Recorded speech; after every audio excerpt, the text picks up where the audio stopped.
Hello everyone, कैसे हैं सब लोग। स्वागत आप सबका केमिस्ट्री व्लॉग्स पे। मैं डीएन यादव। आप लोग देख रहे हैं inorganic super series.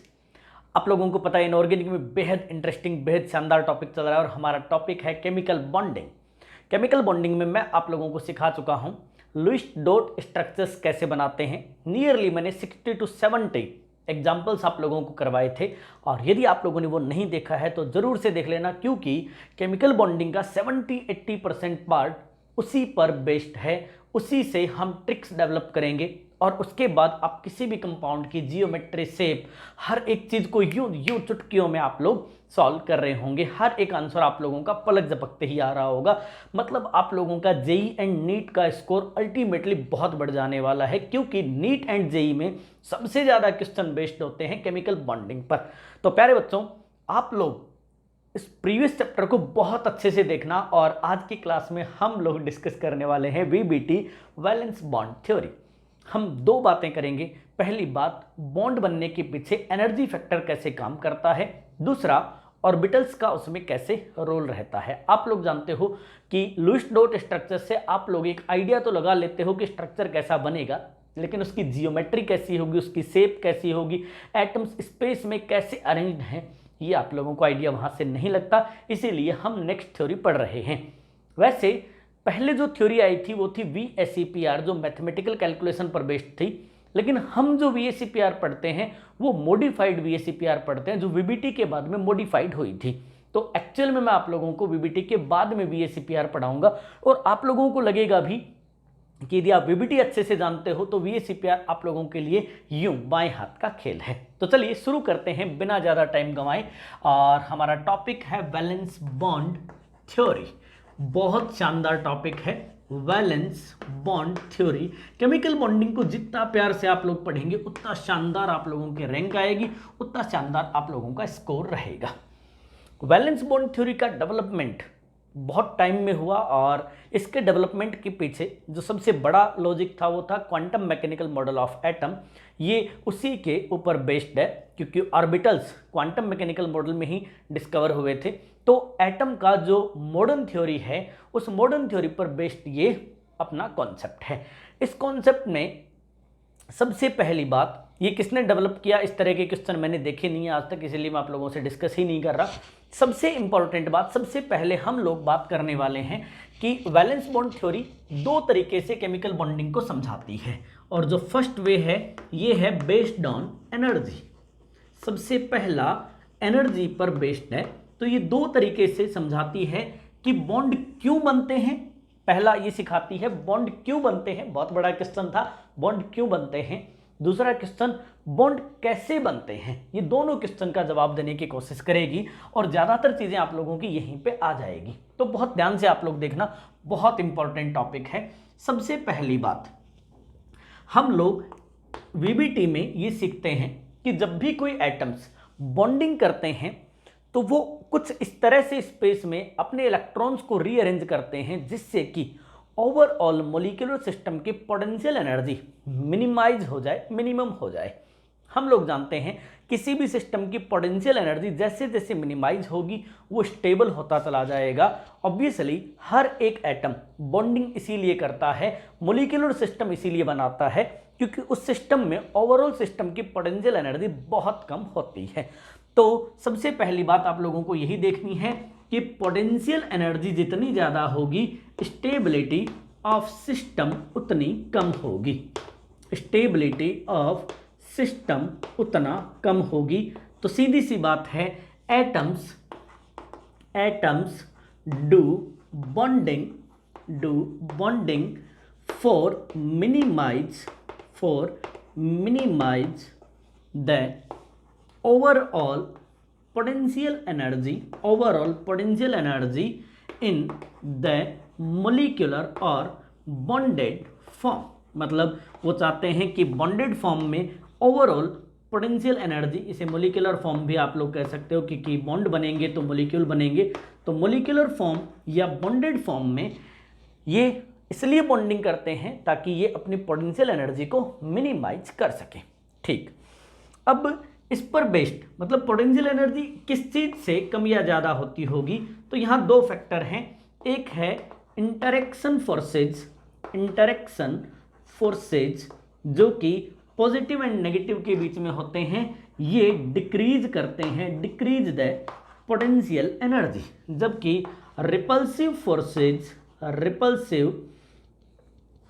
Repulsive forces क्या करेंगे प्यारे बच्चों, इंक्रीज द पोटेंशियल एनर्जी। तो दो बातें हमें समझ में आई, एक ये कि यदि अट्रैक्शन ज़्यादा होगा तो पोटेंशियल एनर्जी डिक्रीज होगी, मतलब बॉन्ड बनने की प्रोबेबिलिटी ज़्यादा होगी। रिपल्सन जितना ज़्यादा होगा बॉन्ड बनने की प्रोबेबिलिटी उतना कम होगी। तो एक एग्जाम्पल के थ्रू इसे समझने की कोशिश करते हैं। सबसे पहला एग्जाम्पल, सबसे सरल एग्जाम्पल लेंगे, हाइड्रोजन एटम्स। दो हाइड्रोजन एटम उठा लेते हैं और देखते हैं इनमें बॉन्डिंग कैसे होती है। तो ऐसा मानिए एक हाइड्रोजन एटम यहाँ पे है और इस हाइड्रोजन एटम में एक न्यूक्लियस है जिसमें पॉजिटिव चार्ज है, एक इलेक्ट्रॉन है जिसमें नेगेटिव चार्ज है, एंड ऐसे ही एक और एटम है जिसमें पॉजिटिव चार्ज है न्यूक्लियस में और एक इलेक्ट्रॉन है सराउंडिंग में। अभी इन दोनों के बीच के डिस्टेंस इनफाइनाइट है, तो ऑब्वियसली इन दोनों के बीच में कोई रिलेशन नहीं है, कोई बॉन्डिंग नहीं है, ये एक दूसरे से कंप्लीटली सेपरेटेड है। अब यूं मानिए कि ये एक दूसरे के पास आते हैं स्पेस में किसी वजह से, due to reaction, due to chemical environment, due to energy, एक दूसरे के ये पास आते हैं। तो ये एक दूसरे के पास जब भी आएंगे तो यहाँ दो तरह के फोर्सेज डेवलप होंगे। पहला फोर्स होगा रिपल्सिव, दूसरा होगा इंटरेक्टिव। देखिए ध्यान से देखिएगा तो आप लोगों को समझ में आ जाएगा।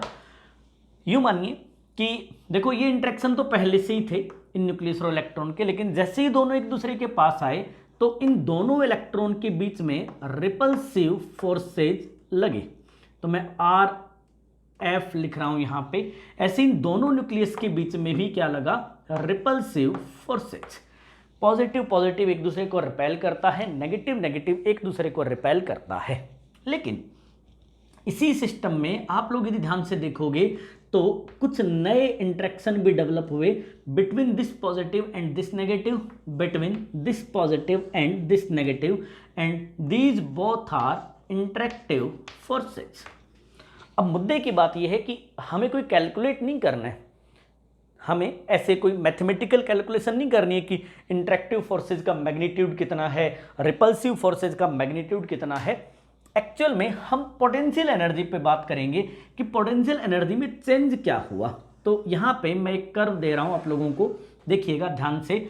इस वाली लेंथ पे या इस वाली एक्सिस पे हम लोग ले रहे हैं डिस्टेंस बिटवीन दीज एटम्स, और यहाँ पे हम ले रहे हैं जीरो पोटेंशियल एनर्जी, यहाँ पे हम ले रहे हैं पॉजिटिव पोटेंशियल एनर्जी, यहाँ पे हम लोग ले रहे हैं negative potential energy.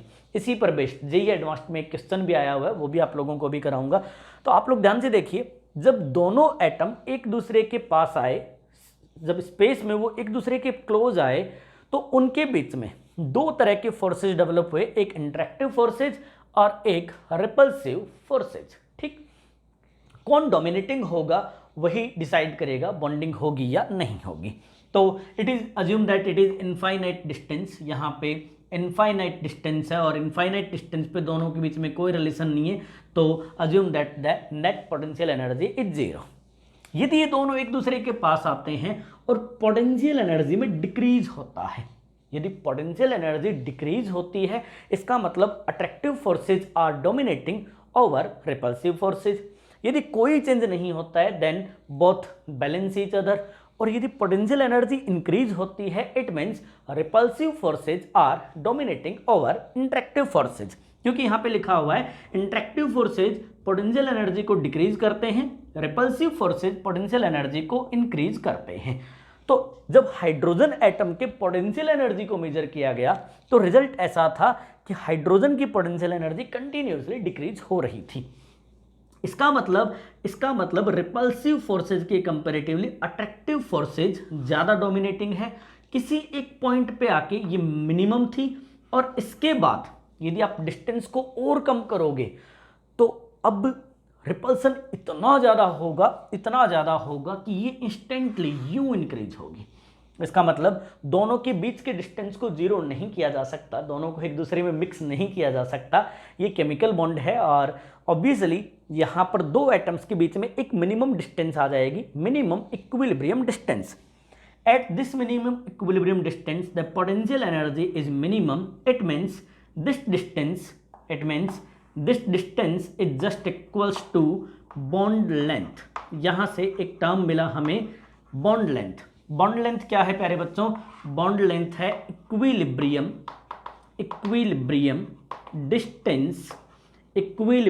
distance between bonded atoms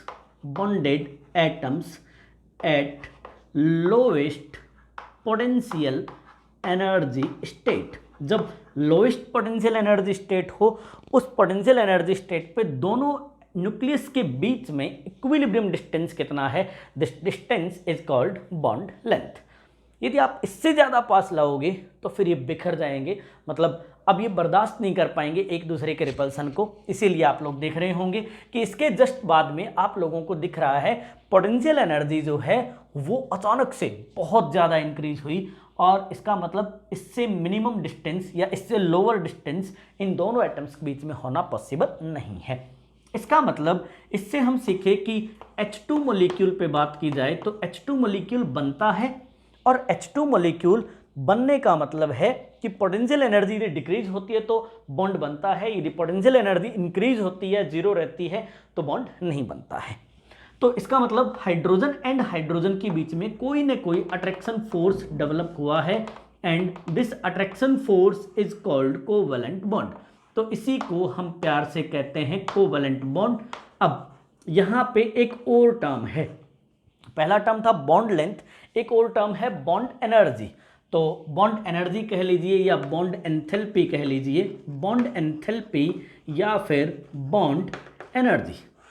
bond energy क्या है? यदि आप हाइड्रोजन मॉलिक्यूल को कंप्लीटली दो हाइड्रोजन गैसियस एटम में सेपरेट आउट कर दो, then the required energy is called delta B H standard, means bond enthalpy या बॉन्ड डिसोसिएशन एंथैल्पी।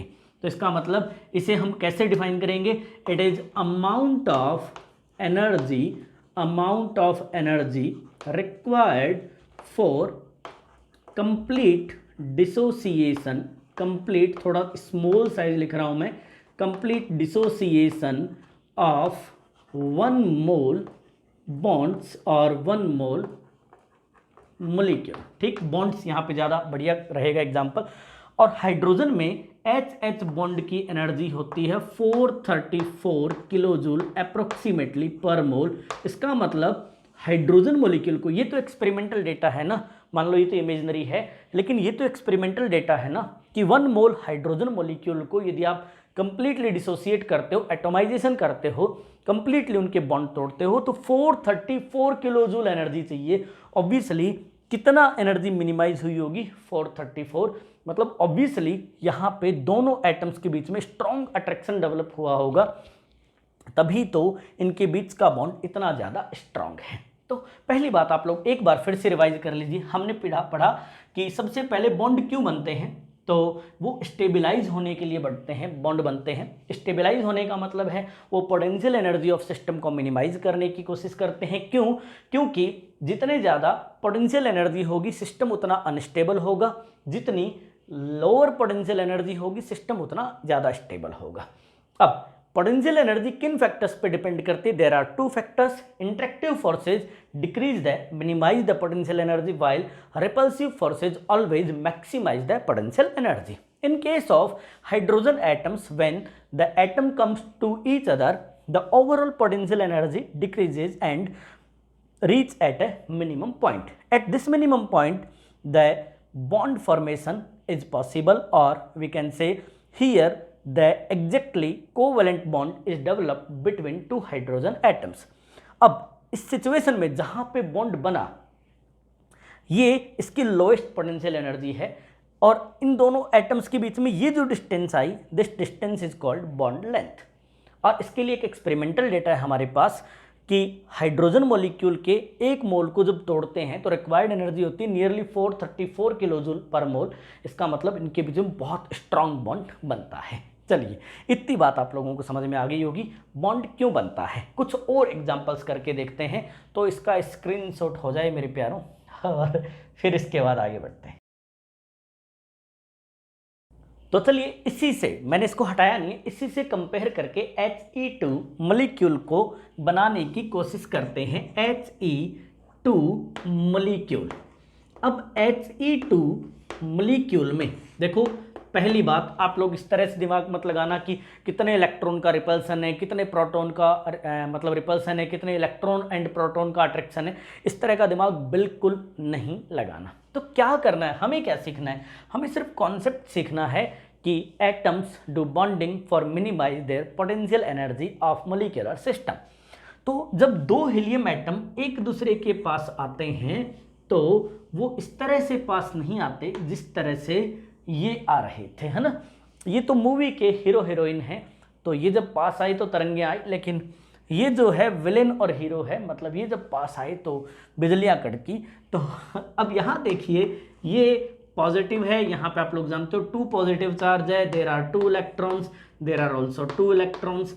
जब ये एक दूसरे के पास आएंगे तो ये वाला होगा रिपल्सन, ये वाला होगा रिपल्सन, ये वाला होगा रिपल्सन, ऐसे ये वाला भी होगा रिपल्सन, ये वाला भी होगा रिपल्सन। इतने तो रिपल्सन है। ऐसे ही जब आप लोग इनके अट्रैक्शन फोर्सेज को कंपेयर करोगे कि कितने अट्रैक्शन फोर्सेज डेवलप होंगे, तो ये न्यूक्लियस है, ये इसका इलेक्ट्रॉन, ये इसका इलेक्ट्रॉन। अब इन इलेक्ट्रॉन्स पे आपका ये इलेक्ट्रॉन इस न्यूक्लियस से अट्रैक्ट होगा, ये न्यूक्लियस इस इलेक्ट्रॉन से अट्रैक्ट होगा, ऐसे ये इलेक्ट्रॉन इस वाले न्यूक्लियस से और ये न्यूक्लियस इस वाले इलेक्ट्रॉन से। ओवरऑल वैसे तो आप लोग कैलकुलेट करके देख रहे हो तो 5 रिपल्सिव फोर्सेज हैं, टोटल 5 रिपल्सिव फोर्सेज हैं, 4 अट्रैक्टिव फोर्सेज हैं। तो वैसे तो दूर से दिख रहा है कि अट्रैक्टिव फोर्सेज कम है, रिपल्सिव फोर्सेज ज़्यादा है, फिर भी मैं कह रहा हूँ हमें ये कैलकुलेट करने की ज़रूरत नहीं पड़ती है। हमें ये 2 ही एग्जाम्पल लर्न करने, चाहे एडवांस्ड का एग्जाम दे रहे हो आप लोग, फिर भी H2 एंड He2। यहाँ पे आप लोग कहेंगे the repulsive forces are dominating over किस पे भैया, ओवर अट्रैक्टिव फोर्सेज। तो यहाँ पे तो लड़ाई होना तय है, तो अट्रैक्टिव फोर्सेज यहाँ पे कंपैरेटिवली कम है। तो पोटेंशियल एनर्जी का कर्व कैसा आएगा, ये वही इसी एक्सिस पे आप लोग डिस्टेंस ले रहे हो प्यारे बच्चों, और इस एक्सिस पे यहाँ पे पोटेंशियल एनर्जी 0, यहाँ पे पॉजिटिव, यहाँ पे नेगेटिव पोटेंशियल एनर्जी। पता है, जब आप हीलियम एटम को इनफाइनाइट डिस्टेंस से जैसे जैसे आगे लाओगे ना, इनके बीच का रिपल्सन बढ़ेगा और कर्व आएगा कुछ ऐसा। इसका मतलब कोई मिनिमाइज होने का कोई चांस नहीं है, कहीं मिनिमम पोटेंशियल एनर्जी इस तरह का कोई सीन ही क्रिएट नहीं हो रहा, तो पोटेंशियल एनर्जी लगातार बढ़ ही रही है। इसका मतलब bond formation is not possible. यही जेईई एडवांस्ड का क्वेश्चन था, उसमें कर्व दिए हुए थे कि इन दोनों एटम्स के बीच में बॉन्ड पॉसिबल किस वाली स्टेट में नहीं होगा, या फिर हीलियम के बॉन्ड मतलब पोटेंशियल एनर्जी कर्व को कौन रिप्रेजेंट करता है, इस तरह का एक क्वेश्चन था। तो जब जेईई एडवांस के क्वेश्चन में करा ही रहा हूँ तो आप लोगों को वो क्वेश्चन आ ही जाएगा किसी दिन, लेकिन ये क्वेश्चन आप लोगों ने कहीं ना कहीं मतलब टेस्ट सीरीज में ही जरूर फेस कर लिया होगा, कोचिंग वाले प्राय इस क्वेश्चन को देते हैं। तो आप लोग यहाँ पे एकदम स्पष्ट लिखेंगे प्यारे बच्चों, क्या लिखेंगे कि पोटेंशियल एनर्जी कंटिन्यूसली क्या हो रही है, इंक्रीज हो रही है। So bond formation is not possible, bond formation is not possible between helium atoms. तो कुल मिला के आप लोगों ने 2 स्मॉल साइज के एटम्स को वीबीटी से एनर्जी के थ्रू, पोटेंशियल एनर्जी के थ्रू कैलकुलेट करने की कोशिश करी, ड्रॉ किया हमने, काफ़ी कुछ सीखा। कंसेप्चुअली आप लोगों के दिमाग में फिट क्या होना चाहिए, आपको यहाँ से क्या करना है और क्या नहीं करना है। आप लोगों को कोई मेथड डेवलप नहीं करना कैलकुलेट करने का, इतने इंटरेक्टिव है, इतने रिपल्सिव है, ऐसा कोई मेथड कैलकुलेट नहीं करना। आप लोगों को कॉन्सेप्ट पता होना चाहिए कि जब एटम्स पास में आते हैं तो अट्रैक्टिव एंड रिपल्सिव फोर्सेज किन के बीच में लगते हैं। यदि अट्रैक्टिव डोमिनेटिंग है तो पोटेंशियल एनर्जी के साथ क्या होगा, यदि रिपल्सिव डोमिनेटिंग है तो पोटेंशियल एनर्जी के साथ क्या होगा। बस पोटेंशियल एनर्जी का कैसा कर्व आना चाहिए, कि वो बॉन्ड फॉर्मेशन को रिप्रेजेंट करे। ठीक, तो इस पर एक क्वेश्चन कराता हूं आप लोगों को, फिर आप लोगों को क्लियर हो जाएगा। अब इतनी पिक्चर आप लोगों की क्लियर हो गई होगी, इसका स्क्रीनशॉट हो जाए, फिर हम आगे बढ़ लेते हैं प्यारे बच्चों। फिर भी आप लोगों को कोई डाउट हो तो आप लोग कमेंट सेक्शन में कमेंट कर सकते हैं। तो चलिए क्वेश्चन बना के दिखाता हूँ आप लोगों को, वही एडवांस्ड के बेस्ड है और जेई मेंस में या नीट में किसी में भी आ सकता है। क्वेश्चन का क्या है, कैसा भी क्वेश्चन कहीं भी आता है। तो एक क्वेश्चन आप लोगों के सामने बना के दिखाता हूँ। आप लोगों को एक पोटेंशियल एनर्जी कर्व दिया गया है, एक पोटेंशियल एनर्जी कर्व है, ये वाला जो है ये डिस्टेंस है, और ऐसे ही आप लोगों को यहाँ पे पोटेंशियल एनर्जी दे रखी है, ये पॉजिटिव है, यहाँ पर पोटेंशियल एनर्जी है, ये नेगेटिव है, ये जीरो है। अब यहाँ पे मैं कुछ अलग अलग लाइन से ड्रॉ कर रहा हूँ। तो एक लाइन जो है आप लोगों को कुछ इस तरह से दी गई है यू, और ऐसे ही जो दूसरी लाइन दी गई है वो कुछ इस तरह से दी गई है। ध्यान से देखते रहना, ये दूसरी लाइन है प्यारे बच्चों। ऐसे ही आप लोगों को एक तीसरी लाइन दे रखी है, और वो तीसरी लाइन जो है वो ये है। ठीक, अब इस कर्व में आप लोगों को पूछा ये गया है, ध्यान से क्वेश्चन देखना, कि ये इन लाइंस को नेम दे देते हैं। It is line first, it is line second, it is line third. ठीक, तो मैच दैट गिवन सीक्वेंसेस, है ना, गिवन सीक्वेंसेस, जो सीक्वेंसेस आपको दी गई है उन्हें मैच करिए। आप लोगों को P दे रखा है, P बराबर N2, Q बराबर H2 एंड R बराबर Ne2। ध्यान से देखते रहना, Ne2। ठीक, अब आप लोगों को बताना है, पहला ऑप्शन है P equals to first, Q equals to second and R equals to third. आप लोगों के सामने अभी अभी फ्रेश क्वेश्चन बनाया, एकदम ताजा क्वेश्चन, एकदम कतई ताजा, है ना, तो कोई बासी क्वेश्चन नहीं कर रहे हम लोग। ऐसे सेकंड ऑप्शन में आप लोगों को मिला, आप लोगों को बता रखा है, कोड दे रखे हैं P Q R, 3 मॉलिक्यूल है, 1 2 3 आप लोगों को लाइंस दिख रही होगी। पहले में कहा गया P फर्स्ट को रिप्रेजेंट करता है, Q सेकंड को रिप्रेजेंट करता है एंड R थर्ड को रिप्रेजेंट करता है। सेकंड ऑप्शन में दे रखा है P सेकंड को रिप्रेजेंट करता है, Q फर्स्ट को रिप्रेजेंट करता है, R थर्ड को रिप्रेजेंट करता है। थर्ड ऑप्शन में रखा है P जो है वो फर्स्ट को, Q थर्ड को, R सेकंड को। ऐसे ही फोर्थ ऑप्शन दे रखा है P थर्ड को, Q सेकंड को और R फर्स्ट को। कैसे सॉल्व करोगे? सबसे पहले 1 2 3 4 आप लोगों को जो भी आंसर सही लग रहा है आप अपने हिसाब से सोच लीजिए, फिर मैं आप लोगों को बताता हूं। देखिए मेरे हिसाब से क्या होना चाहिए, मैं क्या कंपेयर करूंगा, H2 and N2, we know that N triple bond N is the molecule, H single bond H is the molecule and it is not possible. Obviously third stand for Ne2। इसमें कोई doubt नहीं है। तो या तो option first ठीक होगा या सेकंड, थर्ड फोर्थ को तो हटा दो। ठीक, ऐसे ही एक एक से सोचना शुरू करो, जो सबसे सरल ना उससे सबसे पहले सॉल्व करो। कई बार एक से ही क्वेश्चन हो जाता है जेई में, तो मैं जब पेपर सॉल्व करता हूं तब भी आप लोग देखा करो, आप लोगों को पता चल जाएगा। अब PN2QH2, देखो यदि आप लोग ध्यान से देखोगे तो इस वाली लाइन में एक तो डिस्टेंस ज़्यादा है, यदि आप लोग देख रहे हो तो एज कंपेयर टू दिस, इसकी डिस्टेंस को इस डिस्टेंस से कंपेयर करो तो it is distance D2, it is distance D1, ऐसा मान लेते हैं। ठीक, या जैसा है वैसा ही ले लेते हैं D1 एंड D2। तो D1 डिस्टेंस ज़्यादा है, ऑब्वियसली नाइट्रोजन एटम्स के बीच में हाइड्रोजन एटम के कंपेरेटिवली डिस्टेंस ज़्यादा होगी, क्योंकि नाइट्रोजन का एटॉमिक साइज बड़ा है। नाइट्रोजन का यदि एटॉमिक साइज बड़ा है तो इनके बीच का डिस्टेंस क्या होना चाहिए, ज़्यादा होना चाहिए as compare to hydrogen atom, क्योंकि वो स्मॉल साइज एटम्स हैं। दूसरी बात, नाइट्रोजन में क्योंकि ट्रिपल बॉन्ड का डेवलपमेंट हुआ है तो पोटेंशियल एनर्जी को बहुत ज़्यादा डिक्रीज होना चाहिए, और ऑब्वियसली पोटेंशियल एनर्जी फर्स्ट में ज़्यादा तेज़ी से डिक्रीज हुई है, ज़्यादा मैग्नीट्यूड तक डिक्रीज हुई है। तो मैग्नीट्यूड ज़्यादा किस में होना चाहिए, N2 में। इसका मतलब first obviously for N2, second obviously for H2। इसका मतलब first N2, first P and it is the correct answer. प्यारे बच्चों कितना मज़ेदार था ये, देखो कितने प्यारे प्यारे क्वेश्चन बन सकते हैं। अब पता है क्या है, आप लोग ऐसे क्वेश्चन खूब करते आए होंगे, ऐसे क्वेश्चन करने में और इस तरह के क्वेश्चन करने में क्या डिफरेंस है। ये क्वेश्चन मैंने आप लोगों को अभी अभी एक सिखाया कि पोटेंशियल एनर्जी कर्व बनते कैसे हैं, फिर आप लोगों के सामने मैंने खुद क्वेश्चन बनाया, थोड़ा आप लोगों का टाइम इन्वेस्ट हुआ, इसे वेस्टेज टाइम नहीं कहते, थोड़ा इन्वेस्ट हुआ, लेकिन आप लोगों ने खुद क्वेश्चन बनाया एक तरह से मेरे साथ मिलके। जब आप खुद ही क्वेश्चन बना रहे हो तो ऑब्वियसली आपकी क्रिएट की हुई प्रॉब्लम को सॉल्व करने का मजा ही कुछ और है। तो खुद ने हमने प्रॉब्लम क्रिएट करी, खुद ने हमने सॉल्व करी, ऑब्वियसली अब हमारा अंडरस्टैंडिंग लेवल बहुत बढ़िया से हो गया है, बहुत ज़्यादा बढ़िया हो गया है बल्कि। तो मैं उम्मीद करूं कि आप लोगों को ये समझ में आ गया होगा। फिर भी बाय चांस कोई आप लोगों को मिसअंडरस्टैंडिंग हो, कोई मिसकॉन्सेप्ट डेवलप हुआ हो, तो आप लोग कमेंट सेक्शन में डिस्कस कर सकते हैं। इसके अलावा आप लोग जानते हो हमारा एक टेलीग्राम ऐप पे भी एक चैनल है, वहाँ पे भी ग्रुप डिस्कशन होता है। तो अभी मतलब आप लोग टेलीग्राम को भी ज्वाइन कर सकते हो, ये आप लोगों को डिस्क्रिप्शन में लिंक में मिल जाएगा। तो प्यारे बच्चों बढ़ते हैं आगे, स्क्रीनशॉट हो गया हो तो चलिए अब आप लोगों ने ये समझ लिया कि बॉन्डिंग क्यों होती है और उसमें एनर्जी फैक्टर किस तरह से काम करता है।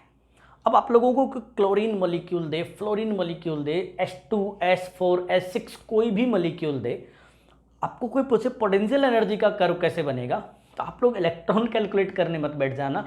यदि आप लोगों को आइडिया है कि इन दोनों के बीच में बॉन्ड बनता है, जैसे O2 मॉलिक्यूल बनता है तो ऑब्वियसली पोटेंशियल एनर्जी डिक्रीज होगी। ठीक ऐसे ही कार्बन कार्बन के बीच में बॉन्ड बनता है तो पोटेंशियल एनर्जी डिक्रीज होगी। यदि किन्हीं दो एटम्स के बीच में बॉन्ड नहीं बनता है तो पोटेंशियल एनर्जी इंक्रीज होगी, डिक्रीज होने के बजाय इंक्रीज होगी, सीधा ऊपर की तरफ जाएगी। बस ये हमें सीखना था। अब दूसरा वीबीटी ने क्या बताया, जो सेकंड पोस्टुलेट था या जो सेकंड कॉन्सेप्ट था वो था कि बॉन्डिंग होती कैसे है और उसमें जो एटम का जो केमिकल एनवायरनमेंट है, क्या वो ऑर्बिटल्स क्या वैसे ही रहते हैं जैसे वो पहले थे जब वो प्योर एटम था, क्या मॉलिक्यूल में भी इलेक्ट्रॉन का डिस्ट्रीब्यूशन अराउंड द न्यूक्लियस वैसे ही रहता है या फिर ये चेंज हो जाता है। मेरी लैंग्वेज थोड़ी सी आप लोगों को टफ लगेगी, मैं बहुत सीधी भाषा में नहीं समझा रहा, लेकिन एक बार दर्द होगा इसके बाद केमिकल बॉन्डिंग के प्रति आप लोगों की ऐसा डेवलपमेंट होगा कि आप लोगों की रैंक आएगी, ये मैं पक्का बता रहा हूँ, यदि आप लोगों ने दिल से केमिकल बॉन्डिंग को पढ़ा तो। थोड़ा मैं सीरियस हो गया हूँ क्योंकि ये बहुत शानदार टॉपिक है, ये रैंक डिसाइड करने वाला टॉपिक है, तो इस पे जान झोंक दो, ऐसा बढ़िया कर दो। यदि आप नीट या जेई मेन प्रिपेयर कर रहे हो तो आप लोगों का काम वैसे ही हो गया, और मैं जेई एडवांस्ड में भी प्रूव कर दूंगा। आप लोगों को पता है मैं पेपर करवा रहा हूँ, तो मैं प्रूव कर दूंगा कि केमिकल बॉन्डिंग बहुत ज़्यादा मायने रखता है। ऑर्गेनिक तो समझ में ही तब आती है जब केमिकल बॉन्डिंग अच्छा आता हो। तो अब मैं सेकंड बात कर रहा हूँ कि क्या एक एटम में हमने जो स्ट्रक्चर ऑफ एटम में पढ़ा था कि p ऑर्बिटल्स हैं, d ऑर्बिटल्स हैं, ये x एक्सिस पे, ये x एंड y के बीच में है, यहाँ इलेक्ट्रॉन होते हैं, यहाँ इलेक्ट्रॉन होते हैं, क्या हमने जहाँ डिसाइड किया था क्या इलेक्ट्रॉन मॉलिक्यूल बनने के बाद भी वहीं रहते हैं या फिर वो रीडिस्ट्रीब्यूट होते हैं या फिर वो रीअरेंज होते हैं। तो इसे समझने के लिए हम नेक्स्ट चीज़ पढ़ रहे हैं कि बॉन्डिंग होती कैसे है। तो इसके लिए हम पढ़ रहे हैं ओवरलैपिंग ऑफ ऑर्बिटल्स, है ना। तो नेक्स्ट हमारा जो कॉन्सेप्ट है प्यारे बच्चों, ये है सेकंड नंबर कॉन्सेप्ट। पहला था पोटेंशियल एनर्जी के साथ क्या होता है, तो सेकंड कॉन्सेप्ट है overlapping of orbitals. Overlapping of orbitals. Orbitals क्या हैं, सबसे पहले तो ये समझें, तो ऑर्बिटल्स एक्चुअल में एक एरिया है, area where finding probability of electron is maximum or greater than 90%, equal और ग्रेटर देन 90%। मतलब एक एटम के सराउंडिंग में एक पर्टिकुलर एरिया जहां पर इलेक्ट्रॉन होने के चांसेस 90% या इससे ज़्यादा हैं, this area is called orbital. अब ड्यूरिंग बॉन्डिंग इन ऑर्बिटल्स के साथ क्या होगा, खासकर वैलेंस ऑर्बिटल्स के साथ जो बाहर की तरफ है। इनर ऑर्बिटल या इनर इलेक्ट्रॉन तो वैसे ही इनर्ट होते हैं, वो कभी रिएक्शन में पार्टिसिपेट नहीं करते। जैसे हमारे घर में जो सबसे छोटे बच्चे होते हैं उन्हें बाहर लड़ाई झगड़ों में या फिर कमाने में या बाकी चीज़ों में पार्टिसिपेट नहीं करने दिया जाता है, ऐसे न्यूक्लियस के आस पड़ोस वाले अंदर वाले इलेक्ट्रॉन क्या रहते हैं, इनर्ट रहते हैं। तो कौन पार्टिसिपेट करता है, वैलेंस इलेक्ट्रॉन्स, है ना। अब ये ऑर्बिटल कैसे मिक्स होते हैं, इन ऑर्बिटल की मिक्सिंग को ही हम कहते हैं ओवरलैपिंग, है ना। तो ऐसा समझिए, एक एग्जांपल के थ्रू समझते हैं। सबसे पहले एक हाइड्रोजन एटम है और हमने अभी भी पढ़ा कि वो दूसरे हाइड्रोजन एटम से मिलकर एक बॉन्ड बनाता है। अब इस बॉन्ड में हम जानते हैं हाइड्रोजन का इलेक्ट्रॉनिक कॉन्फ़िगरेशन 1s1 1s1। इसका मतलब एक हाइड्रोजन एटम का 1s orbital, s orbital non directional होता है, तो ऑब्वियसली ये XYZ तीनों एक्सिस में स्फेरिकल होता है। Assume that it is H1 और ये दूसरा H2 है जिसका ऑर्बिटल अभी मान लेते हैं दोनों ने बॉन्डिंग नहीं करी है, दोनों अभी फ्री स्टेट में है। तो ये दूसरा हाइड्रोजन एटम है, ये इसका s ऑर्बिटल है और इसे H2 करार देते हैं। अब ये दोनों के बीच में बॉन्डिंग होने जा रही है, दोनों एक दूसरे के पास आते जा रहे हैं क्योंकि पोटेंशियल एनर्जी डिक्रीज हो रही है। तो इस केस में ये जब एक दूसरे के पास आएंगे तो ऑब्वियसली ऐसी एक घटना होगी जिसे 2D में ऐसे रिप्रेजेंट करते हैं। इसका मतलब क्या है ये समझाऊंगा आप लोगों को। पहले तो हम ये कहते हैं कि दोनों ऑर्बिटल ऐसे थे पहले, धीरे धीरे धीरे धीरे एक दूसरे के पास आए और कुछ एरिया इनका क्या हो गया, ओवरलैप हो गया, मिक्स हो गया। This mixed area is called overlapped area and this phenomena is called overlapping. और ये जो डिस्टेंस है, अब आप लोगों को ये डिस्टेंस क्या है, बॉन्ड लेंथ है। अब ये वाला डिस्टेंस जो है बॉन्ड लेंथ है। What is this?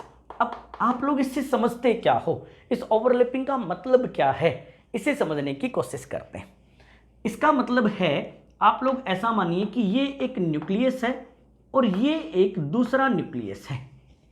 पहले जब ये न्यूक्लियस अकेले हुआ करते थे, जब एटम बॉन्डेड नहीं था, जब वो अकेला था, तो उसका अपना एक एनवायरनमेंट था। जैसे आप लोग घर में हो, अभी अपना अपना परिवार ही है, तो हमारा एक अरेंजमेंट है, कौन कहाँ सोएगा, किसका कौन सा कमरा स्टडी के लिए है, कौन कहाँ पे टीवी देखता है, कौन, मतलब ये जनरली सब कुछ नियरली डिसाइडेड होता है।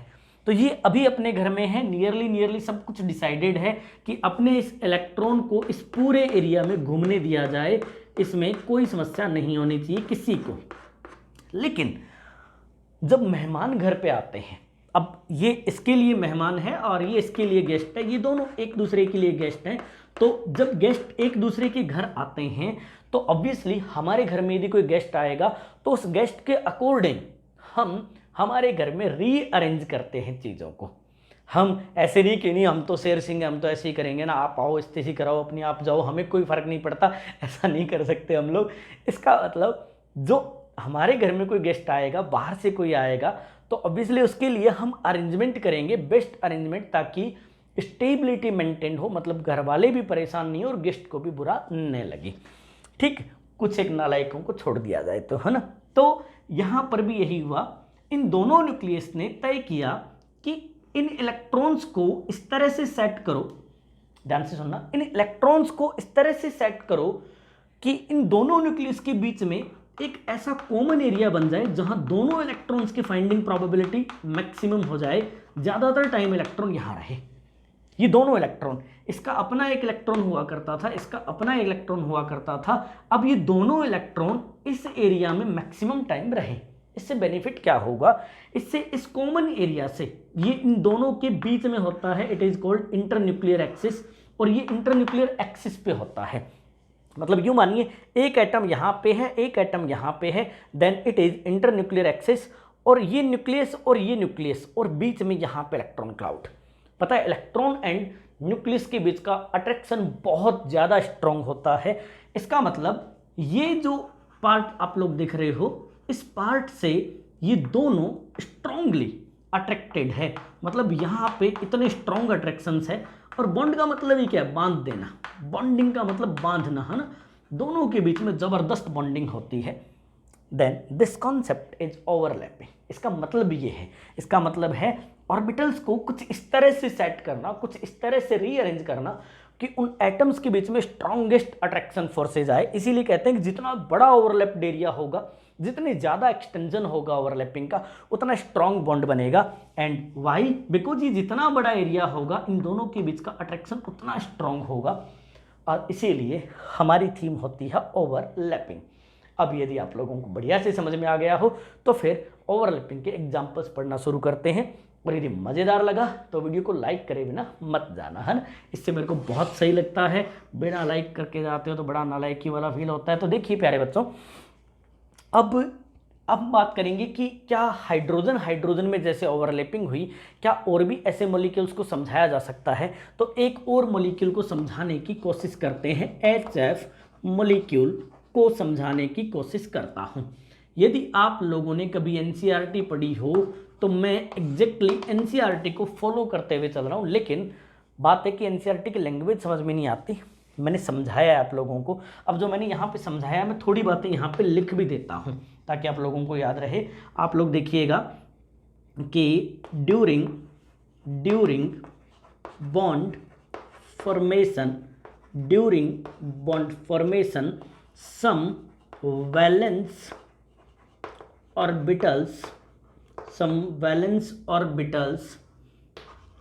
ऑर्बिटल्स डू ओवरलैप, यार लिखने में ये प्रॉब्लम होती है, overlap with each other and, थोड़ा कोई लैंग्वेज में दिक्कत हो तो भैया संभाल लीजिए, है ना, एंड द मिक्स्ड और common area is responsible for bonding और अट्रैक्शन। यही जो कॉमन एरिया होता है ये बॉन्डिंग के लिए रिस्पॉन्सिबल होता है। अब HF पे चलते हैं। यहाँ पे दो एटम है, हाइड्रोजन वही पुराना SN1 और जो फ्लोरीन है इसका इलेक्ट्रॉनिक कॉन्फ़िगरेशन आप लोग जानते होंगे 2s2 2p5। Valence shell configuration लिखना है आप लोगों को, वही जो मैंने आप लोगों को पीरियोडिक टेबल में सिखाया है। नहीं आता हो तो भैया एक अलग से वीडियो बना रखा है मैंने इलेक्ट्रॉनिक कॉन्फ़िगरेशन के लिए, how to do electronic configuration. आप लोग जानते हो मैं एक बात हमेशा कहता हूं कि जब भी आप बॉन्डिंग पढ़ रहे हो तो आप इलेक्ट्रॉन्स पे फोकस मत करो, आप हमेशा ऑर्बिटल्स पे फोकस करो। तो पता है ये वाला ऑर्बिटल जो है ना ये भूखा है, इसको रिक्वायरमेंट है और इसको भी रिक्वायरमेंट है क्योंकि इसमें भी एक इलेक्ट्रॉन है। तो इसका मतलब p का एक ऑर्बिटल और हाइड्रोजन का एक ऑर्बिटल दोनों मिक्स होंगे और इससे बॉन्डिंग होएगी। तो हाइड्रोजन का एक s ऑर्बिटल आप लोग ले लीजिए, यह हाइड्रोजन एटम है, और फ्लोरीन एटम का एक p ऑर्बिटल, क्योंकि p डम्बेल होते हैं तो कोई सा भी p ले लीजिए, मान लेते हैं ये pz है तो ऑब्वियसली ये z एक्सिस होगी क्योंकि pz एक्सिस पे होता है।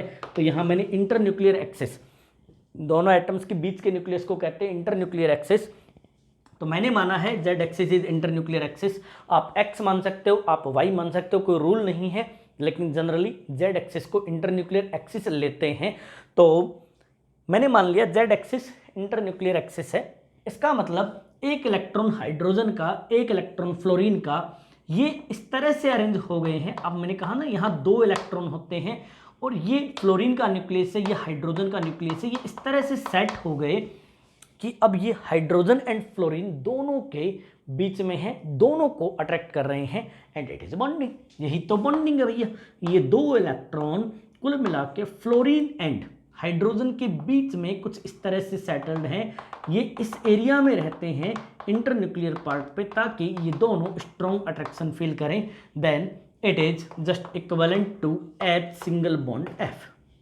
यहाँ तक तो सब ठीक था, HF हमने समझा दिया, H2 हमने समझा दिया, He2 हम नहीं समझा रहे, और He2 नहीं बनता है। He2 मॉलिक्यूल आप लोग बना के देख लीजिए, ये बनता ही नहीं है क्योंकि हीलियम पहले से ही फुलफिल्ड है, दूसरा हीलियम भी पहले से फुलफिल्ड है, ये चाहते ही नहीं बॉन्डिंग हो क्योंकि सबका पेट भरा हुआ भैया। इस ऑर्बिटल में भी दो इलेक्ट्रॉन हैं, इस ऑर्बिटल में भी दो इलेक्ट्रॉन हैं। यदि आप मिक्सिंग करोगे तो क्या यहाँ पे 4 इलेक्ट्रॉन डाल दोगे? नहीं भैया, नहीं हो सकता। एक कॉमन एरिया में 4 इलेक्ट्रॉन, कॉमन एरिया मतलब एक ऑर्बिटल ही तो है, कॉमन एरिया मतलब एक ऑर्बिटल, ये एक ऑर्बिटल ही तो है। एक ऑर्बिटल में मैक्सिमम कितने इलेक्ट्रॉन? 2 इलेक्ट्रॉन। इसका मतलब इनके बीच में कोई बॉन्डिंग नहीं होगी। अब एक कॉम्प्लेक्स मॉलिक्यूल लेते हैं, जैसे आप लोगों ने ले लिया SF6, ऐसे आप लोगों ने ले लिया IF7, ऐसे आप लोगों ने ले लिया PCl5। अब PCl5 को ही देख लो आप लोग, तो PCl5 फॉस्फोरस पे आप लोग यदि फॉस्फोरस का इलेक्ट्रॉनिक कॉन्फ़िगरेशन जानते हो तो फॉस्फोरस का इलेक्ट्रॉनिक कॉन्फ़िगरेशन होता है 3s2 3p3। एक इलेक्ट्रॉन को 3d में भेज देना, कुल मिला के ये हो जाएगा अपना 3s1, और कुल मिला के 5 अनपेड इलेक्ट्रॉन हैं। 5 अनपेड इलेक्ट्रॉन में आप यहाँ पे फॉस्फोरस को अज्यूम कर लो, 5 में से एक ऑर्बिटल कैसा है? s, ठीक है। 3 कैसे हैं? p, तो px py pz, ये 3 p हो गए। अब एक d है, अज्यूम दैट ये d x² minus y square है, तो फिर x एक्सिस पे और y एक्सिस पे फिर से ऑर्बिटल है। अब करा लो ओवरलैपिंग, है ना। तो इसका मतलब इस ओवरलैपिंग सिस्टम से छोटे छोटे मॉलिक्यूल्स को तो समझाया जा सकता है, लेकिन जैसी बड़े molecule, multi atomic molecules SF6 PCl5 POCl3 HCF6, ऐसे जो मॉलिक्यूल्स हैं इन्हें नहीं समझाया जा सकता। तो ऑब्वियसली इसकी लिमिटेशन आप लोग लिखना चाहो तो आप लोग लिख सकते हो यहीं पे मैं लिख देता हूँ लिमिटेशन, लिमिटेशन, है ना। We can not, this theory can not explain, अब थोड़ा सा कम दिख रहा हो तो आप लोगों को देख सुन सुन के लिख लेना है, can not explain the complex multi atomic molecules like XeF6, IF7, PCl5 etc, आज तक एंड जी न्यूज़, है ना। तो कुल मिला के आप लोगों को समझ में आया कि ओवरलैपिंग से कुछ छोटे छोटे मॉलिक्यूल्स को समझाया जा सकता है।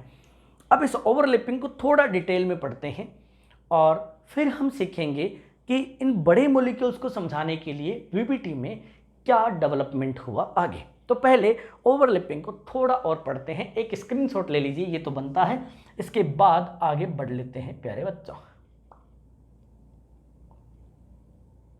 तो आप लोग जानते हो इस चैप्टर में वीबीटी एंड एमओटी दो ही सबसे बड़ी बेसिक थ्योरी है, पूरा चैप्टर इन्हीं पर बेस्ड है और इन्हीं के छोटे छोटे अपडेट्स हम लोग पढ़ते हैं जो समय समय के साथ हुए। तो ये बहुत बेसिक थ्योरीज है, इसलिए इन पे पूरा फोकस करें। तो अगला टॉपिक मैं जो पढ़ा रहा हूँ वही ओवरलैपिंग ही है, लेकिन आगे मैं आप लोगों को बता रहा हूँ types of overlapping. S and P के बीच में ओवरलैपिंग किस किस तरह की हो सकती है। तो सबसे पहले हम लिखेंगे एस ओवरलैपिंग। एस ओवरलैपिंग मतलब एस ऑर्बिटल्स के बीच में ओवरलैपिंग, क्योंकि सबसे पहली बात एस कैसे होते हैं, s orbitals are non directional, इसीलिए इन्हें किसी भी डायरेक्शन में ओवरलैप करा लीजिए, कोई फर्क नहीं पड़ता, ये नॉन डायरेक्शनल है। तो एक एस को आप किसी भी एक्सिस पे दूसरे एस के पास लेके जाएंगे, ये दूसरा एस है, तो किसी भी एक्सिस पे यदि एक दूसरे के पास ही आएंगे तो ऑब्वियसली इनका रिजल्ट एक जैसा ही बनेगा and this result is what, this result is overlapping between that, this overlapping is axial overlapping. यहाँ पे मैं इसे डिफाइन कर रहा हूँ, ये इंटर न्यूक्लियर एक्सिस है, मैं लिख रहा हूँ यहाँ पे inter nuclear axis and it is axial overlapping. ये एक्सियल ओवरलैपिंग है प्यारे बच्चों। तो एक्सियल ओवरलैपिंग बहुत अच्छी होती है इन गुड अमाउंट। और दूसरी बात ये है, यदि अच्छी अमाउंट में ओवरलैपिंग होगी तो इससे बनता है सिग्मा बॉन्ड, इसे कहते हैं सिग्मा बॉन्ड, जो कि काफ़ी स्ट्रॉन्ग बॉन्ड होता है, ये काफ़ी स्ट्रॉन्ग बॉन्ड होता है। इसी को हम कुछ इस तरह से रिप्रेजेंट कर सकते हैं एट द एक्सिस। ध्यान से देखना प्यारे बच्चों, ये दो न्यूक्लियस हैं, इन दोनों न्यूक्लियस के बीच वाले एरिया में, इन दोनों न्यूक्लियस के बीच वाले एरिया में फाइंडिंग प्रोबेबिलिटी बढ़ जाती है, जबकि दोनों तरफ न्यूक्लियस से बाहर की तरफ फाइंडिंग प्रोबेबिलिटी, मतलब न्यूक्लियस से इधर की साइड फाइंडिंग प्रोबेबिलिटी घट गई है, लेकिन यहाँ पे फाइंडिंग प्रोबेबिलिटी एक्सट्रीमली बढ़ जाती है। यहाँ ज़्यादा डॉट्स होने का मतलब है इस वाले एरिया में फाइंडिंग प्रोबेबिलिटी बहुत बढ़ जाती है। यही तो हम चाहते थे कि वो इलेक्ट्रॉन जो आवारा भटक रहे थे उन्हें काम में लिया जाए। पहले ये इलेक्ट्रॉन इस न्यूक्लियस पे, ध्यान से सुनना, मैं बार बार एक चीज़ को रिपीट कर रहा हूँ, कॉन्सेप्ट को सीख गए तो ज़िंदगी बदल जाएगी, है ना। तो रैंक लेके आओगे, मैं पहले ही कहा था, यदि आपने बिना स्किप किए पूरे वीडियोस देखे केमिकल बॉन्डिंग के तो आप रैंक लेके आओगे। आपके ऑर्गेनिक की अंडरस्टैंडिंग ऐसी भयानक होगी, इनऑर्गेनिक के क्वेश्चन आप यूं कर रहे होंगे एक एक पल में, है ना। पहले आप लोग यदि बिफोर बॉन्डिंग देखोगे ना तो ये इलेक्ट्रॉन फाइंडिंग प्रोबेबिलिटी पूरे एरिया में, मतलब ये इलेक्ट्रॉन यहाँ भी भटकता था, यहाँ भी भटकता था, कहीं भी। अब पता है ये इलेक्ट्रॉन कितना जो है कन्फाइंड हो गया, मतलब ये बेचारा जो है वो इससे बाहर नहीं जा पा रहा है। और हम यही चाहते हैं कि इलेक्ट्रॉन यहाँ रहे, यहाँ रेयरली रहे। It is called bonding, it is called overlapping, है ना। तो एस में सिर्फ एक ही टाइप की ओवरलैपिंग होती है and this overlapping is axial overlapping. Next जो ओवरलैपिंग है सेकंड, ये है S P overlapping. S P overlapping दो तरह की होती है। तो वेरी फर्स्ट ओवरलैपिंग होती है जीरो ओवरलैपिंग। जीरो ओवरलैपिंग कब होती है, जब ये गलत डायरेक्शन में हो। तो assume that it is the S. अब एस तो ढीठ है, इस पर तो कोई फर्क ही नहीं पड़ता, ये तो हर डायरेक्शन में है। लेकिन सोचिए इस पे पी ऐसे आया, P ऐसे आने का मतलब है assume that it is P x orbital and this axis is Z axis. Internuclear axis को जेड एक्सिस ही मान लो प्राय, तो इससे ज़्यादा बढ़िया रहता है, फिक्स हो जाती चीज़ें। इंटरन्यूक्लियर एक्सिस को जेड एक्सिस मानोगे तो ये एक्स एक्सिस है और एस तो हर एक्सिस में बराबर है। तो पता है क्या होगा, ये अपना p ऑर्बिटल है और ये s ऑर्बिटल है दूसरे एटम का। इन दोनों के बीच में कोई ऐसा कॉमन एरिया डेवलप ही नहीं हुआ जो कि मिक्स हुआ हो। इसका मतलब ये कुछ ऐसा था, ये यूं, मतलब एक दूसरे में मिक्सिंग नहीं हुई कुछ भी, तो इसीलिए इसको जीरो ओवरलैपिंग कहते हैं और इसमें कोई बॉन्ड नहीं बनता, नो बॉन्ड फॉर्मेशन। इसका मतलब यदि जीरो ओवरलैपिंग कहीं हो रही हो प्यारे बच्चों तो फिर वहाँ पे बॉन्ड मत बनाना। सेकंड होती है axial overlapping. Axial overlapping, axial overlapping जो है ये तब होती है जब एक एस किसी एक एक्सिस पे, assume that it is Z axis, और उसी सेम एक्सिस पे p ऑर्बिटल भी हो, मतलब p ऑर्बिटल भी कैसा हो, पी जेड। यदि s ऑर्बिटल की x एक्सिस ले रहे हो तो p ऑर्बिटल px होना चाहिए, x इसकी यदि y एक्सिस ले रहे हो तो ये py, यदि इसकी z एक्सिस ले रहे हो तो ये pz होना चाहिए। Assume that it is pz and it is z axis, ये z एक्सिस है। अब हम लोग जानते हैं ये भी z एक्सिस पे आ रहा है, ये भी z एक्सिस पे आ रहा है, तो रिजल्ट कैसा होगा, रिजल्ट होगा कुछ ऐसा, s orbital and p orbital के बीच में एक्सिस पे ओवरलैपिंग होगी, obviously it is axial overlapping. इसी को मैं रिप्रेजेंट करूंगा, ध्यान से देखना, ये जो रिप्रेजेंटेशन है ना ये बहुत कुछ बताता है। पहले ये इलेक्ट्रॉन आवारा थे और कहीं भी भटकते थे, सुबह शाम रात को 10 बजे घर आते थे, पड़ोसियों के घर ताश खेलते थे या फिर पबजी खेलने चले जाते थे।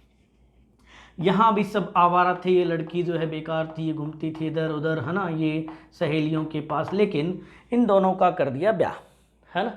तो जैसे इनकी मैरिज हुई अब ये सेंटर्ड हो गया, अब इन पर जिम्मेदारियां आ गई है ना, इसीलिए ब्याह कर देते हैं भैया घर वाले, है ना। तो वो जानते हैं कि बच्चा जो आवारा है इसे कैसे सेटल किया जाए। तो ये एक न्यूक्लियस है और ये दूसरा न्यूक्लियस है। इसका जो एस था ना वो पूरा इस इलाके में आ गया और इसका पी जो है वो भी नियरली इस इलाके में आ गया। मतलब ये आवारगी जो है वो नेग्लिजिबल हो गई, इसकी भी आवारगी अब नेग्लिजिबल हो गई है प्यारों।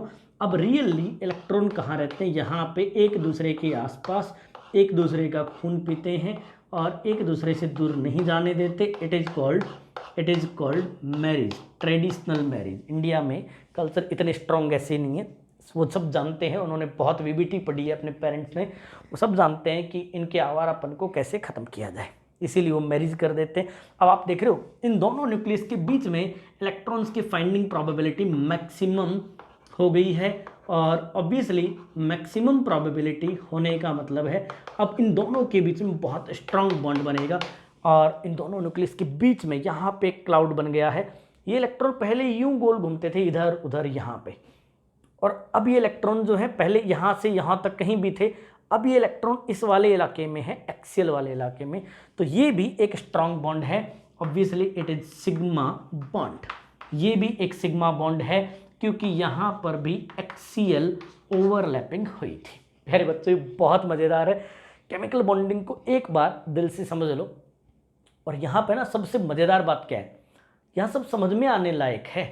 यहाँ पे ऐसा नहीं है कि बहुत कोई इक्वेशंस आ गई, बहुत कैलकुलेशन आ गई, न्यूमेरिकल आ गए, हटाओ, बहुत मज़ेदार, ये सब आपकी नॉर्मल लाइफ से जुड़े हुए हैं, आप लोग ध्यान से देखेंगे। तो अब पी ओवरलैपिंग बचा, इसका स्क्रीनशॉट हो जाए तो एक बार ताली बजा देना, फिर मैं आगे बढ़ता हूँ। तो ताली बजा दी मतलब वीडियो को लाइक कर दीजिए। अब आगे बढ़ते हैं भैया। तो चलिए अब पी ओवरलैपिंग बचा है और पी ओवरलैपिंग को भी कर देते हैं बहुत बढ़िया से, बहुत बढ़िया से आप लोगों को मैं समझा दूंगा। पी ओवरलैपिंग, पी ओवरलैपिंग में 3 तरह की होती है। पहली वही अपना जीरो ओवरलैपिंग ले लीजिए, जीरो ओवरलैपिंग। देखो वीबीटी ने कितने मज़ेदार तरीके से समझाया। वीबीटी का हर एक कॉन्सेप्ट बहुत वैल्यूएबल है, कहीं तुक्के नहीं है। आप लोग देख रहे होंगे पहले एनर्जी से कि पोटेंशियल एनर्जी मिनिमाइज होगी तो ऑब्वियसली सिस्टम स्टेबल होगा, और यही तो पूरी दुनिया चाहती है। मैं क्यों यहाँ पे चिल्ला रहा हूँ, आप मेरे को क्यों बर्दाश्त कर रहे हैं? ये सब स्टेबिलिटी है ना, पोटेंशियल एनर्जी मिनिमाइज करना है ना, स्ट्रेस मिनिमाइज करना है ना। तो ऐसे ही दूसरा ओवरलैपिंग, मतलब जो दो जने जो एक दूसरे से प्यार करते हैं, ये दो जने एक दूसरे से प्यार कर रहे हैं है ना। ये हो सकता है टीनेजर हो सकता है 12th 11th वाले हों, या हो सकता है मैच्योर्ड हों मेरी तरह, है ना। यदि ये दोनों एक दूसरे से प्यार करते हैं तो इनका मैक्सिमम टाइम एक दूसरे के साथ मिक्स्ड होना चाहिए, ओवरलैप्ड होना चाहिए। इन दोनों का मैक्सिमम टाइम एक दूसरे के सराउंडिंग घूमना चाहिए। सोचो, ये दोनों एक दूसरे से प्यार करते हैं और ये इधर वाली को भी देखता है, उधर वाली को भी देखता है, इसका जो है पता नहीं कहाँ कहाँ क्या क्या चल रहा है। तो ऑब्वियसली ये दोनों डिस्ट्रैक्टेड हैं, दोनों बिखर गए हैं। क्या इन दोनों के बीच का रिलेशन टिकेगा? नहीं ना। इन दोनों के बीच का रिलेशन कब टिकेगा? इन दोनों के बीच का रिलेशन तब टिकेगा जब इन दोनों के बीच में जितनी ज़्यादा मिक्सिंग होगी, दोनों एक दूसरे के साथ जितना ज़्यादा टाइम स्पेंड करेंगे, या दोनों के कर्मकांड एक जैसे होंगे, दोनों एक साथ एक दूसरे के लिए टाइम स्पेंड करेंगे। It is called relationship, it is called bonding. तो प्यारों, सेम हियर, यदि दो एटम्स के इलेक्ट्रॉन यहाँ वहाँ घूम रहे हैं तो बॉन्डिंग कहाँ हुई? ये इलेक्ट्रॉन तो इन दोनों न्यूक्लियस के बीच में आने चाहिए, तब जाके बहुत प्रॉपर बॉन्डिंग होगी। तो ऐसा ही यहाँ पे हम बात कर रहे हैं कि जीरो ओवरलैपिंग का मतलब है कि ठीक है, आप मिले, ये एक पी एक्स है ऐसा मान लेते हैं, और देखिए ये मैं एक्स एक्सिस मान लेता हूँ, तो इट इज़ पी एक्स, और ये पी वाई। अब p x and p y दो आपने ले लिए, ठीक, ध्यान से सुनते रहना। ये मैंने ले लिया पी वाई या पी जेड, जो आपका मन करे, पी वाई। इस पर बहुत क्वेश्चन बनते हैं, अभी आप लोगों को बताऊंगा। अब इन दोनों को मिक्स होने दीजिए। क्या मिक्सिंग होगी इनके बीच में? अरे कैसे मिक्सिंग होगी भैया?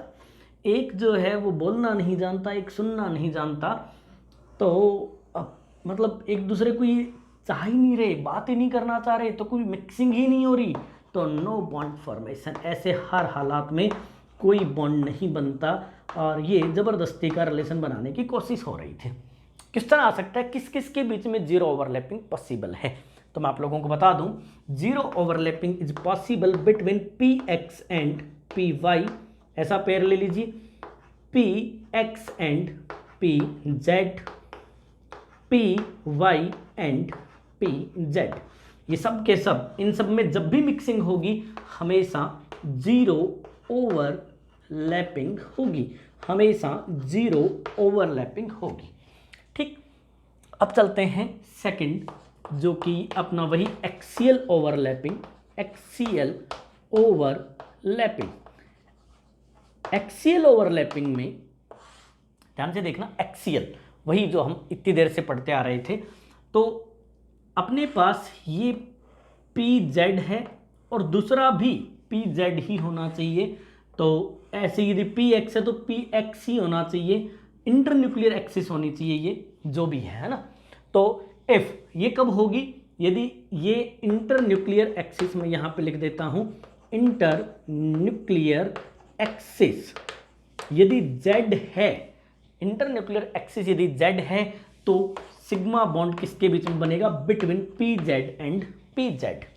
यदि इंटरन्यूक्लियर एक्सिस वाई है तो p y and p y के बीच में एक्सियल ओवरलैपिंग होगी, सिग्मा बॉन्ड बनेगा। यदि इंटरन्यूक्लियर एक्सिस एक्स है, क्वेश्चन में क्या दिया हुआ वो जरूर देख लेना, पी एक्स के बीच में एक्सियल ओवरलैपिंग होगी। एक्सियल ओवरलैपिंग हम लोग पहले से ही जानते हैं, हम लोग जानते हैं इससे क्या होगा, इससे ये इधर वाले लोब नन्हे नन्हे हो जाएंगे, ये बीच में मोटा पेट हो जाएगा, मतलब बीच वाला एरिया बढ़ जाएगा। इन दोनों न्यूक्लियस के बीच में एक ऐसा मिक्स्ड एरिया जरूर होगा जहां पर फाइंडिंग प्रोबेबिलिटी मैक्सिमम होगी। It is sigma bond, and ये बहुत स्ट्रांग होता है क्योंकि जस्ट दोनों न्यूक्लियस के बीच में यहाँ यहाँ यहाँ होता है। ठीक, अब देखिए ये समझ में आ गया ना? नहीं आए तो फिर से आप लोग डाउट सेशन में पूछ लेना, आप टेलीग्राम पे पूछ लेना या फिर आप कमेंट सेक्शन में पूछ लेना। मैं हर जगह बारीकी से नज़र रखता हूँ। आप लोग यहाँ और यहाँ का फ़र्क समझ रहे होंगे, और किसके बीच में होता है। ये मोस्ट पॉपुलर क्वेश्चन है, बहुत पॉपुलर क्वेश्चन है, आपको पक्का कभी न कभी फेस करना पड़ेगा। थर्ड एकदम नया है, अभी तक नहीं आया है, और ये है पार्शियल ओवरलैपिंग, है ना। बात बन तो रही है लेकिन नहीं भी बन रही है, पार्शियल ओवरलैपिंग। ये एक तरह से जो है आप यूँ मान लीजिए आफ्टर मैरिज जो जो अलग से जो अफेयर चलता है वो वाला है पार्शियल ओवरलैपिंग, है ना, थोड़ा थोड़ा, है ना। तो यहाँ क्या होता है, इफ, मैं फिर से इसके लिए भी लिखूंगा वही वाली बातें, इफ इंटर न्यूक्लियर एक्सिस, है ना, मैं INA लिख रहा हूँ शॉर्ट में, inter nuclear axis is Z. यदि इंटर न्यूक्लियर एक्सिस जेड है तो पी एक्स के बीच में पाई बनेगा, पी वाई के बीच में, वाई है ये, पी वाई के बीच में पार्शियल ओवरलैपिंग होगी। अब इससे आप लोग समझ गए होंगे, if inter nuclear axis is x, तो पी वाई के बीच में पार्शियल ओवरलैपिंग होगी, पी जेड के बीच में ओवरलैपिंग होगी। समझ पा रहे होंगे आप लोग। जो इंटर न्यूक्लियर एक्सिस है उसे बख्श दीजिए, उसके अलावा बचे हुए दोनों पी हमेशा पार्शियल ओवरलैपिंग करते हैं, ऐसा डी में भी होता है। तो पार्शियल ओवरलैपिंग कैसे होती है जरा ध्यान से देखिए। ये इंटर न्यूक्लियर एक्सिस है यदि आप लोग देख रहे होंगे तो, और ये इंटर न्यूक्लियर एक्सिस के परपेंडिकुलर कोई एक्सिस है। तो if it is the x axis, या जेड ही ले लेता हूं क्योंकि मैं इंटर न्यूक्लियर एक्सिस जेड ही ले रहा हूं प्राय। जेड एक्सिस मैंने कैसे ले ली, इंटर न्यूक्लियर एक्सिस। ऑब्वियसली ये पी एक्स है या फिर क्या है ये पी वाई, तो ये मैंने पी एक्स ले लिया और ये मैंने पी एक्स ले लिया। पी एक्स और पी वाई मत ले लेना, क्योंकि जैसे ही आप p x and p y लेंगे ओवरलैपिंग कैसी हो जाएगी, जीरो हो जाएगी। ठीक, अब इन दोनों के बीच में मिक्सिंग होने दीजिए, इन दोनों के बीच में मिक्सिंग होने दीजिए, ध्यान से देखते रहना बस। ये दोनों इस तरह से, मतलब इस तरह से एक दूसरे के पास आते हैं, इस तरह से पास आने से बहुत थोड़ा सा एरिया मिक्स हो पाता है। आप लोग बोलोगे यार बहुत ज़्यादा एक कॉन्टैक्ट एरिया आ गया तो ज़्यादा ओवरलैपिंग होनी चाहिए, आप खुद समझ जाओगे यदि आप लोग ध्यान से देखोगे तो। ये आप लोग ऐसा मानिए, इसका कॉन्सेप्ट समझाऊंगा जब आपको बढ़िया से क्लियर हो जाएगा।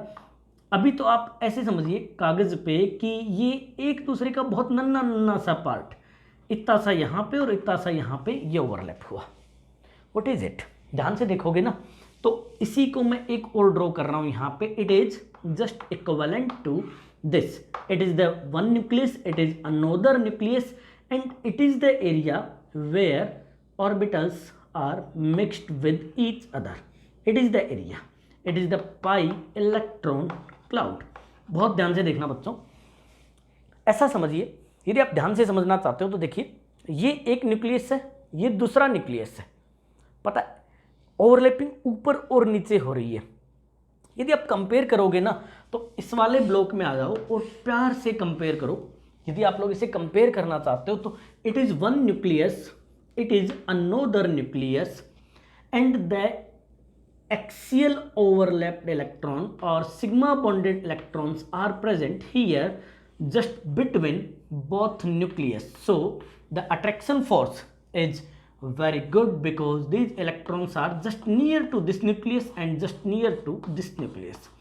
यदि आप ध्यान से देखोगे ना तो ये सिग्मा बॉन्ड के इलेक्ट्रॉन है, तो ये दोनों न्यूक्लियस के एकदम बीच में है, बहुत नज़दीक है, बहुत स्ट्रॉन्ग अट्रैक्शन डेवलप करेंगे। लेकिन वो जो दूसरे वाले आप लोग देख रहे हो ना, आप देख रहे हो ये एक इलाका है और ये कंपेरेटिवली बड़ा एरिया है, ये भी कंपेरेटिवली बड़ा एरिया है। यहाँ पे यदि आप लोग ध्यान से देख रहे हो ना तो this area have only 2 electrons and this area is what, this is the area having these 2 pi electrons. अब ध्यान से देखो, इन न्यूक्लियस को बांधे रखने के लिए ये अट्रैक्शन ज़्यादा स्ट्रांग होगा या ये फिर दूर वाला अट्रैक्शन। ऐसे ये देखो, ये दो चीज़ें हैं, इन दोनों के बीच में यहाँ अट्रैक्शन लगाओ और एक यहाँ अट्रैक्शन लगाओ तो ऑब्वियसली डिस्टेंस बढ़ गई है, इन दोनों के जस्ट बीच में नहीं है, दोनों से कंपेरेटिवली दूर है। ऑब्वियसली इसी वजह से पाई इलेक्ट्रॉन कंपेरेटिवली न्यूक्लियस से इस तरह से सेटल्ड होते हैं। दीज आर पाई इलेक्ट्रॉन्स, हैं 2 ही इलेक्ट्रॉन, इस और इस पूरे एरिया में मिला के 2 ही इलेक्ट्रॉन हैं और ये सिग्मा इलेक्ट्रॉन्स हैं जो इतने से एरिया में 2 हैं। और अब आप लोग समझ रहे होंगे कि ये बॉन्ड कितना पुअर बनेगा as compare to sigma bond. तो इसीलिए इसे हम कहते हैं this bond is called pi bond. Partial overlapping से कौन सा बनता है, पाई बॉन्ड, और pi bond comparatively sigma bond से बहुत पुअर होता है।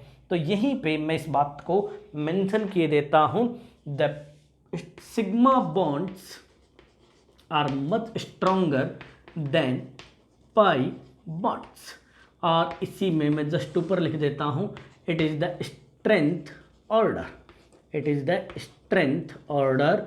What is the stronger bond? It is sigma, poorer bond pi. बच्चों, ओवरलैपिंग को आप लोगों ने इतने प्यार से कभी नहीं समझा होगा, और यदि आपको मज़ेदार लगा तो वीडियो को लाइक कर देना। चौथी बार बोल रहा हूँ यार, शर्म सी आ रही है ना, अब नहीं बोल रहा। चलो हाँ, तो मैंने एक बात आप लोगों को बताई कि व्हाट इज ओवरलैपिंग। अभी थोड़ी देर पहले मैं कह रहा था कि ओवरलैपिंग से बड़े बड़े मॉलिक्यूल्स को समझाया जाना पॉसिबल नहीं है, तो फिर हम क्यों पढ़ रहे हैं? एक्चुअल में यही ओवरलैपिंग सिस्टम हम अप्लाई करेंगे हमेशा हमेशा के लिए, और इसी से सभी मॉलिक्यूल्स को समझा डालेंगे। लेकिन हमें एक अपडेट करना पड़ेगा, और वो अपडेट है कि एटम के जो एटॉमिक ऑर्बिटल्स हैं इनको रीअरेंज करना। अभी अभी आप लोगों ने थोड़ी देर पहले ये देखा था, आप लोगों को याद हो तो आप लोगों ने देखा था कि यदि आप P ले लोगे तो PX, PY, PZ, S, किस बॉन्ड को कहाँ बनाओगे? डायरेक्शन सेट नहीं हो रही। तो पता है क्या है, अभी फॉस्फोरस एटम अकेला है भैया, उसका अपना अरेंजमेंट है, वो अपने घर में है, वो जिस कमरे में सोए उसकी मर्जी है, वो जहाँ नहाए उसकी मर्जी है, जहाँ टीवी देखे उसकी मर्जी है, जहाँ बैडमिंटन खेले उसकी मर्जी है। तो अभी ये अकेला है, अभी इसकी मर्जी इलेक्ट्रॉन को कहाँ रखना चाहता है और कहाँ नहीं चाहता है।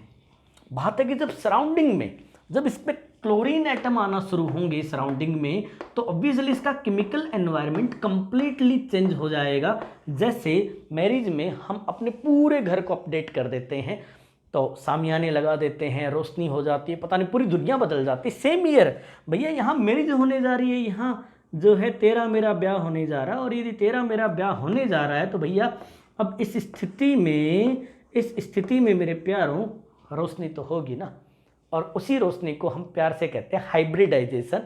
वो जो मैरिज का अरेंजमेंट है, this arrangement is called hybridization. तो जब तक ये अपडेट नहीं पढ़ोगे तब तक इस पूरे ओवरलैपिंग को प्रॉपर अप्लाई नहीं कर पाओगे। तो प्यारे बच्चों, नेक्स्ट क्लास में इसी को मैं सिखाऊंगा, what is hybridization, how to find hybridization. एक गुजारिश है आप लोगों से कि प्लीज़ आप लोग लुईस डॉट स्ट्रक्चर वाला वीडियो पूरा अच्छे से देख लेना। मैंने 70-60 स्ट्रक्चर्स बनाए हैं, लगभग सारे स्ट्रक्चर कवर कर दिए, और जो नहीं करे ना वो केमिकल बॉन्डिंग में आगे अपने आप कवर हो जाएंगे। प्लीज़ वो देख लेना। इसके बाद केमिकल बॉन्डिंग का कोई क्वेश्चन नहीं हो तो मेरा नाम DN बाबा नहीं, पक्का बता रहा हूँ, केमिकल बॉन्डिंग को दिल से पढ़ लो। मैं फिर कह रहा हूँ, आपका पूरा केमिस्ट्री का स्कोर A to Z बदल जाएगा, मैं गारंटी से कह रहा हूँ, क्योंकि 70% पर्सन इनऑर्गेनिक ऑर्गेनिक को अकेला चैप्टर केमिकल बॉन्डिंग डिफाइन करता है। अब मैं इतना जोर लगा रहा हूँ तो थोड़ा आपको भी लगाना है ना। और अब अपने चैनल पे फिजिकल, ऑर्गेनिक, इनऑर्गेनिक मैंने सब चला रखा है, सारे पेपर मैं करवा रहा हूँ, और मैं और ज़्यादा कोशिश करूँगा, मैं PDF देने की कोशिश करूँगा। मैंने टेलीग्राम पे चैनल बनाया है, मैं अपना वेबसाइट और मोबाइल ऐप भी डेवलप कर रहा हूँ। धीरे धीरे समय के साथ हमारा चैनल बहुत समृद्ध हो जाएगा। एक दिन आप लोगों को एहसास होगा, मतलब ये 2021 टारगेट है मेरा, बहुत आगे का टारगेट नहीं है। इसी 2021 में मेरा ये है कि आप 21 में जब नीट या JEE देने जाओ तो आपके साथ DN बाबा खड़े हों। यदि आप नीट एस्पिरेंट हैं तो 180 में से 170, 175 से नीचे स्कोर नहीं हो। मेरा टारगेट इससे नीचे नहीं है। JEE मेंस यदि आप लोग दे रहे हैं तो 120 में से 115 का टारगेट लेके चलेंगे हम लोग, और इतना मैं आपको करा के छोड़ूंगा, ये मेरा प्रॉमिस है। तो प्यारे बच्चों, फिर मिलते हैं अगली क्लास में। Thank you very much, bye bye, जय हिंद, जय भारत। स्क्रीनशॉट एक ले लीजिए भैया, है ना।